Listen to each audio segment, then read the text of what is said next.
Hi everybody, this is SAAD. I wasn't planning on doing another SAAD Truth clip today, having just posted one a few minutes ago.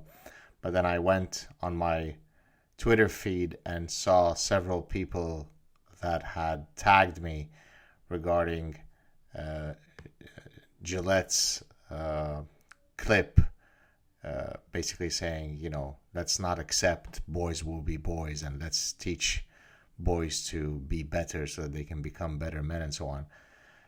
Uh, Here are my rebuttals that I posted on Twitter, which I'll first read to you and then maybe add a few additional comments. It is undeniable that all humans should always strive to better themselves, to be more inquisitive, kinder, less violent, less envious, more cooperative, etc. However, human frailties are not restricted to one sex. Please stop pathologizing the quote disease of being male. And then I tag Gillette. And then I post 2 minutes later. Some men are evil, manipulative, and violent. Most are kind, caring, and peaceful. We are creating a terrible ecosystem for our young boys by repeatedly telling them that by virtue of being boys, they are uniquely, quote, diseased. Stop it already. Let's elevate all humans. And then finally, a few minutes later, my third and final tweet. Dear Gillette, some men are violent misogynists. Most are willing to die to protect our liberties and freedoms, including those of women. It is grotesque to repeatedly ascribe collective guilt onto half of humanity known as men. Being a man is not a disease nor a pathology.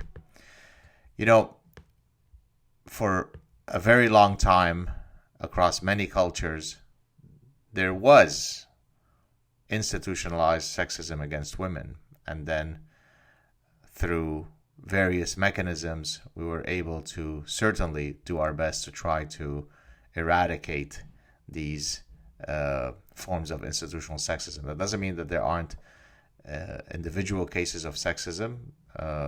Humans are flawed beings, and so they will succumb to sexism, to bigotry, to racism, to all sorts of social ills. Now, the fact that in the past there has been endemic institutionalized sexism against women, and no one denies that, and no one denies the fact that a powerful man who uses his position to intimidate and harass a woman for sexual favors is a creep, is a criminal, is immoral, is unethical. That doesn't mean that we need to have public service announcements advising all men to do better, all men to rise to the occasion, all men to be better versions of themselves. That's as grotesque and offensive as anything that the left typically starts hyperventilating at when we then have to use the hashtag not all. Most men are willing to exhibit qualities that are truly laudable, right? They go to war to die for people that they will never meet, right? But the same sex that can do that can also sexually harass women in the workplace.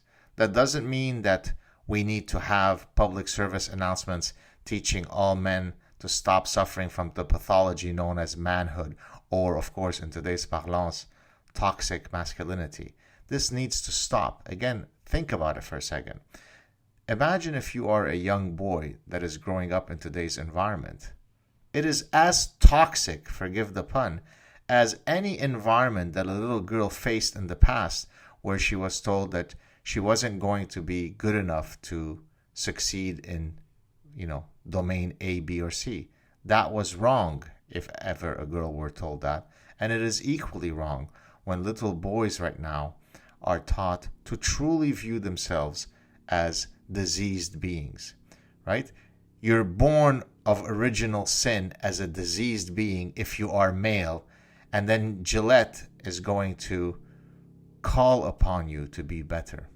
This is grotesque. It's bad. It's evil. And it needs to stop. Both men and women can engage in the most reprehensible behaviors, and both men and women can engage in extraordinarily uplifting behaviors. It is part of the human condition to have the full range of possible realities. We could be competitive and cooperative, kind and mean-spirited, violent and peaceful. Now, of course, I'm the first to recognize that there are sex-specific manifestations. Men are much more likely to be violent than women. But there are other realities. Women are women can have a man raise a child that is not his, knowing full well that it wasn't his. This is known as paternity uncertainty, cuckoldry. This has been a central feature of the evolutionary trajectory of the two species. Is that a form of toxic femininity? No, it's basically the fact that both men and women, as I said, have the capacity to be great and to be bad.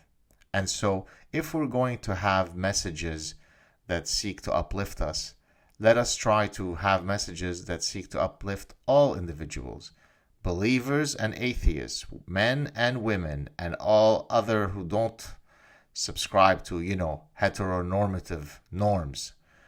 Let's uplift everyone. In the quest to elevate women, let's not pathologize men. Have a good day, everybody.